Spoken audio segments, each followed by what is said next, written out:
Hello, welcome to Nerd Conquest Coalition. I'm Nate, and behind the camera as always is Vern. See ya, Vern. Good day. Top of the morning to you. So, it's E3 time, and there's been quite a bit of games released, or I mean not released, revealed I should say, and I'm excited for a lot of it. Sony has pretty much once again said, hey, here's all our games, enjoy, but the other shows were actually really good too, with the exception of some dancing in Ubisoft and sort of some awkwardness before a release of the Blood Dragon spin-off, that little bit of awkwardness there. So, it had its moments, but overall, a real good E3 conference showing. So, just wanted to kind of bring out some of the positives and the negatives of that, and at least my thoughts on the matter, just a real quick sum up. First thing I want to talk about is the new God of War. Older, wiser Kratos, who seems to have adopted himself a kid. Don't know if he married the mother or just found the kid after the fact. The mother seems to be gone, but now he's like a calmer, more caring, more emotional Kratos. Or less emotional considering how angry he always was. But he's in Valhalla now, which is an interesting take on it. I didn't know that Greek mythology and Norse mythology mixed like that. But apparently in the God of War universe it does. And didn't he have some sort of, spoilers, apocalyptic thing happen in God of War 3? But hey, whatever. More God of War, and it actually looks a lot better than before. I'm down. The other thing would be that they kind of surprised us with Resident Evil 7. They had a demo last year called Kitchen, in which they were scaring a bunch of people with some VR, where you were tied to a chair and just guy came up to you with a knife, but he started cutting you loose, got killed from behind, and then there's a scary face. That was them experimenting with Resident Evil 7, and they never revealed it to anybody until you actually get to play the demo. And they kind of show that in there, except for the what happens when the scary faced woman comes to you. That's all frozen, you don't get to see that very much. But Resident Evil is still taking place in that universe. It's taking place after number 6, even though there's a corded phone and a VHS and this kind of rundown house.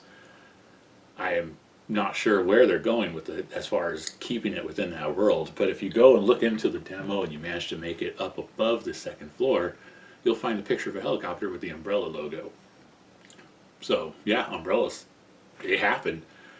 We'll see where that goes. Another thing is Days Gone.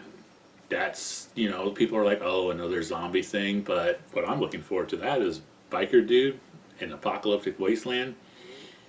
That's got some potential for some badassness. Are we going with badassness? I'll allow it once. Just once. I got away with it twice. So, zombies in that thing aren't zombies. They're freakers, is what the devs were calling them, but let's face it, they're zombies.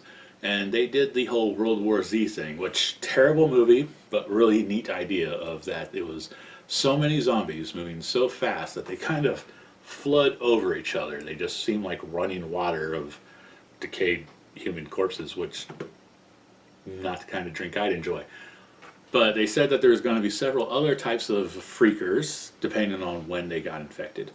So be interesting to see how they go and do that. But that horde one with the flooding massive amounts of zombies, I'd like to see what you're supposed to do against such a thing, because that machine gun was not looking all that effective. Another thing would be that they did a release date for The Last Guardian. This thing has been delayed for, I don't know, since beginning of time, it seems. We're actually got a solid release date. Hopefully they don't push it back. But let's face it, it's the gaming industry. It probably will be delayed. But still, it's nice to actually see a release date after that title. That was nice. The Spider-Man game from Insomniac. I am a big Spider-Man fan. He's like hands down my favorite comic book character. I even like him more than Batman. Please refrain from hate mail for that. But, I like his sense of humor. I like that he had to learn to be a superhero, just kind of on the job training, so to speak, with no mentor. Just always have enjoyed him. And the fact that they haven't had a really good Spider-Man game for quite some time. I mean, Shattered Dimensions was good, but you didn't get the free roaming. You didn't get to run around the city. That was the PlayStation 1, I think, was the Spider-Man game that was actually good back then, or was it Spider-Man 2? Either way, this one's shaping up to be interesting. If the Insomniac Games guys are behind it, that's good. I got faith in those guys. Another thing on the Microsoft side of things, now I don't have an Xbox, but hey, I can appreciate what they've got, is the Dead Rising 4. It doesn't look like a reboot. It looks more like a, hey, Frank has been by this thing already and he kind of knows what he's doing. And he has the, kind of just has it out for zombies. I think he's kind of had enough for them. He's starting to be the Doom guy of the Dead Rising, world. And he's having fun with it with his selfie mode on there as well. You can kind of grab a zombie and or blow one up and take a selfie while you're doing that. Put little hashtags on there. That's just amusing to me. State of Decay 2 is another zombie game. There's still a ton of zombie games out there, but what are you going to do? But at least the State of Decay games, they were interesting in that you actually had to kind of build your own base to survive out the apocalypse. And part 2 is looking a little bit more multiplayer friendly. If you can actually find a good group and people who will work with you on building up a place, that has potential to be a good game. If you can't, if it ends up being just randos that are just not really into it, that's going to be a terrible experience. Same thing with the Sea of Thieves. I like 4-player cooperative pirate game as far as the idea goes, but you could tell that one of the groups on there just were not working well together, and that boat sank. Oh well. For Fallout news, they actually revealed 3 more expansions for that, 2 of which were workshop DLCs. I'll get them, because of course I'm going to get them. It's Fallout. I'll pretty much, just put something in front of me that's Fallout, I'll buy it. But you say it like it's a bad thing. But Nuka World, that one's got me excited. A post-apocalyptic wasteland theme park. It had a Magic Mountain looking place with a giant Nuka bottle on the side. It had the whole Disney castle. I mean, let's face it, it was Disneyland, but Nuka Land. And that's awesome. To go in there, it's raiders that have taken it over, so I'm guessing you're going to be bringing your gun along with your vacation, because raiders, they are pretty much only good for killing. I can't wait to explore that. Can't wait to see what little, humorous things that Bethesda has decided to throw into that thing. Also with the workshop DLC, the contraptions ones, I really want to make my own Rube Goldberg device of some sort. I don't know what kind yet, but it's probably going to end in death at the end. Skyrim is getting remastered, which, if you have a PC, don't know why you need it. It's already there in mods. Console gamers, that's cool for them. They get to get a better looking Skyrim, and they actually get mods on that, and that's awesome. Also, Bethesda did say that they're going to give the Skyrim Remastered for free to the PC owners who have the game and all the DLC. So that's 3 DLCs to have plus the main game. That's very generous of them. It's good. I mean, PC gamers probably wouldn't have paid for it anyway because they could just mod it that way. But to have a higher base to work off of, I think the PC modding community could probably go and, make something better than they already have, which will be very impressive. I don't know, it's just wait and see kind of thing. But yeah, I'm going to get it for free, so I'm down. PC Master Race. Mafia 3 has also been showing a lot more of that on there, and Mafia 2 was actually a really enjoyable game. I never got to play Mafia 1. Looked a lot of fun, but never got around to it. But Mafia 2, I enjoyed up until the fact that they made you lose all your money, twice? Was it twice? Twice. Once when they burned down your house, and then at the end of the game? Either way, aggravating. Well, you go to jail one time, and you burn down the house. You go to jail, And once you beat the game, you can't play a game after that. And then you beat the game, and you're done. That's not cool, dudes. Hopefully with Mafia 3 you get to beat the game and continue going. But especially when you build up a nest egg, you decide you want to play afterwards, you couldn't do it. Game over. Yeah, this one is shaping up to That's be a more personal interesting. reason mine. Yeah, he played that one. He didn't like those things that happened. But Mafia 3, that one's looking like you can actually go ahead and you get underbosses. 3 people that will actually run the business for you while you go out and, do the hard bargains that are expected of a mob boss. And that includes, blowing up a riverboat and going and taking over a junkyard and different things that just say, hey, I'm a businessman.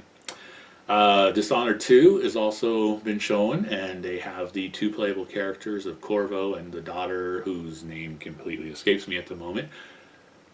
But it'll come back to me later. Anyway, point is, you get to pick either one. Now, it doesn't look like you get to pick either one consecutively. Like, you can't go and be Corvo one stage and the daughter the next. It looks like you're going to pick one and stick with them.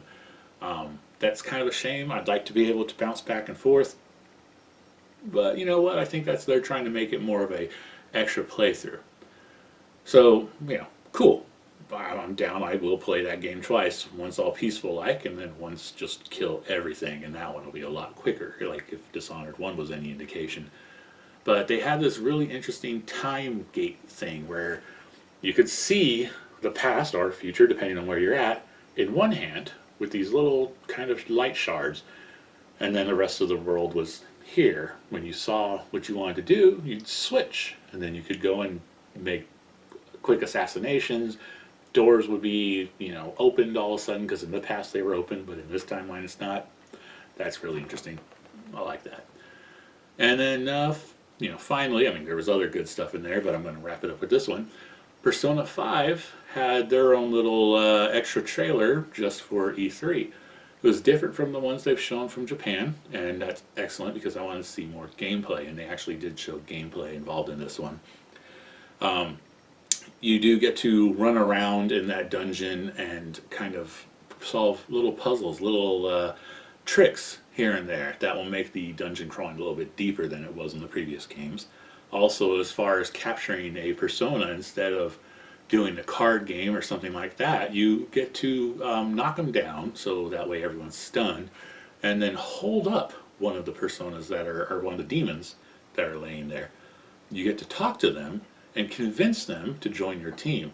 Now, it was in Japanese, so I didn't get to actually understand what it was the conversation choices were on that thing, but the guys managed to convince this one creature into joining them, turned into a mask, popped it on, said persona get. It's cool. I don't know as far as the combining stuff goes, but I imagine the guillotines from the trailer have something to do with that. The other thing is they showed a bit more of the jobs and just the overall style of this game. It's just abundant that it's everywhere. They have, when you're going and building up your personality points, the little music notes will just come and fly at the screen. Whenever you actually defeat an enemy, if you defeat them in the knockdown position with an all-out attack, you'll get kind of a special finisher from one of your characters. But if you go and beat them in the regular way, your main character just kind of starts walking along, tells his group to come on, meanwhile they're all victory posing, and your XP, money, level up, and all that stuff kind of shows as your team starts running off into the distance. That's awesome. It's got a lot of, just style and class, and looks absolutely gorgeous. Seems Morgana is going to be with you the entire way, no matter where you're doing jobs or just hanging out or studying with your friends. You're going to have the cat somewhere around. And then the questions from the schools, when you're in the school and you're in class, teacher's going to ask you questions, and that's going to build up your stats, except they're doing a little different now. Now they have kind of a picture, and you have multiple choices to go from on there. But that's kind of the positives that I enjoyed from E3, and hope you got to go and see it as well. It's still up on YouTube, so by all means, go and catch the conferences yourself. Most of it is really good, and well worth the hours that I've spent on the thing. But this has been Nate from Nerd Conquest Coalition. Behind the camera has been Vern. Say bye, Vern. Goodbye. He's very cooperative today. Remember to stay nerd, stay proud. By the way, it's be nerd, be proud.